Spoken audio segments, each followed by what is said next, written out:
Presidential elections can get rather ugly. In the history of the United States, one presidential election got so ugly that it resulted in a war. My name is Dr. Rick Gardiner from Columbus State University, and this is a Muskogee County School District podcast, The Election of 1860.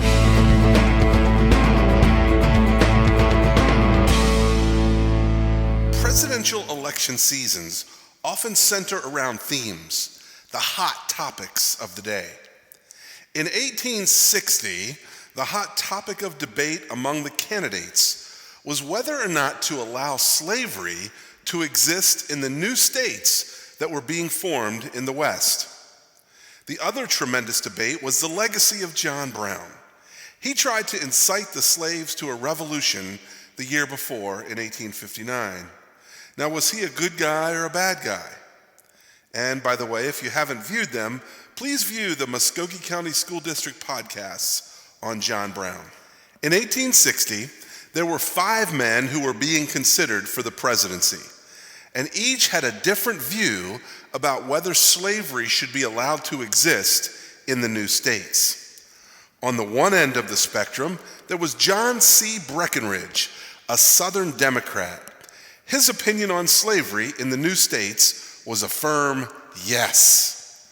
On the other end of the spectrum, there was Gerrit Smith, an abolitionist and a friend of John Brown. His opinion on slavery in the new states was a firm no. But he didn't stop there. He also didn't believe slavery should be allowed to exist in the old southern states either. Now, in the middle of these two, there were 2 candidates from Illinois, one a Democrat and the other a Republican. These 2 men had traveled around together during the 2 years prior to the election, engaging in debates on the question about slavery in the new states. Their names were Stephen Douglas, the Democrat, and Abraham Lincoln, the Republican. Stephen Douglas's opinion on slavery in the new states was a point of view known as popular sovereignty. Douglas believed that the people who settle in those new states should have the right to take a vote and decide democratically whether or not they want slavery to be legal in their state. This view had great appeal as it sounded so American. We should let the people decide for themselves. Abraham Lincoln's view was more straightforward. Although Lincoln denied being an abolitionist, and although he said that slavery should remain legal in the old southern states, he said that he didn't consider it a good idea for slavery to be legal in new states.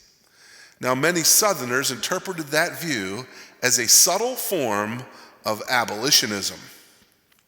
Finally, there was a candidate named John Bell. His approach to the question was simply to refuse to talk about it at all. Well, that didn't work very well for John Bell. Leaders in the southern states said that they could accept the outcome of the election so long as an abolitionist did not win it. In other words, as long as Breckinridge or Bell or even Douglas had won the election, there may have been no war. But if the abolitionist Gerrit Smith won, the South would not have accepted it. But what about Abraham Lincoln?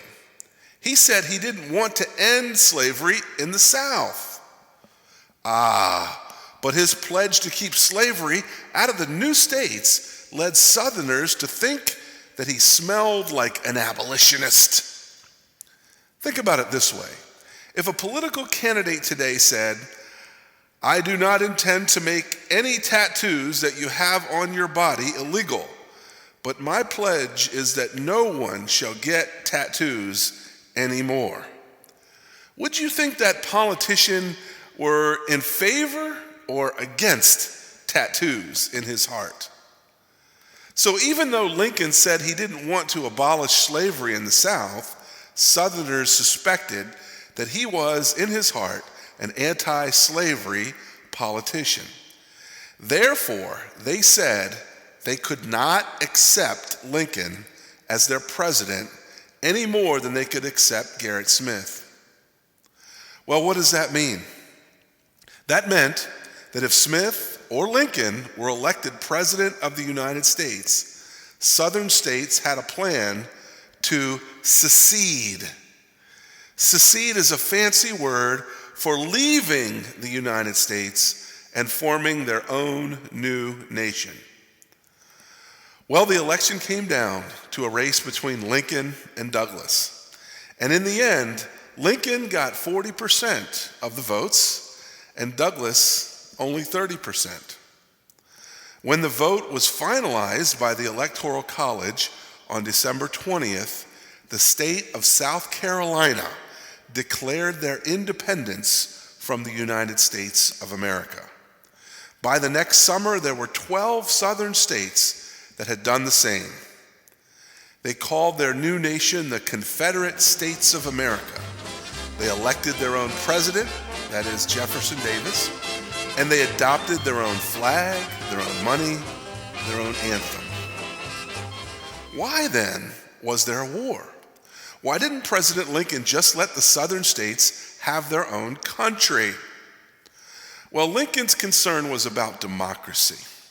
In order for democracy to work, those who lose an election have got to be willing to acquiesce in the will of the majority until the next election. In other words, they have to be gracious losers. If every time that the favorite candidate of a particular section of the country doesn't win an election, that section threatens to just leave and start their own country, then democracy is not possible in that nation. It's kind of like the kid who takes his ball and goes home if he doesn't get his way. Lincoln put it this way a few years later. Speaking at Gettysburg, Lincoln said that the purpose for the war was so that government of the people, by the people, and for the people shall not perish from the earth. See, you have to remember that the United States was the only country with democratic elections at the time. So if it didn't work here, it would be vanquished from the planet at that time. So what did President Lincoln do? Well, he simply told the southern states no.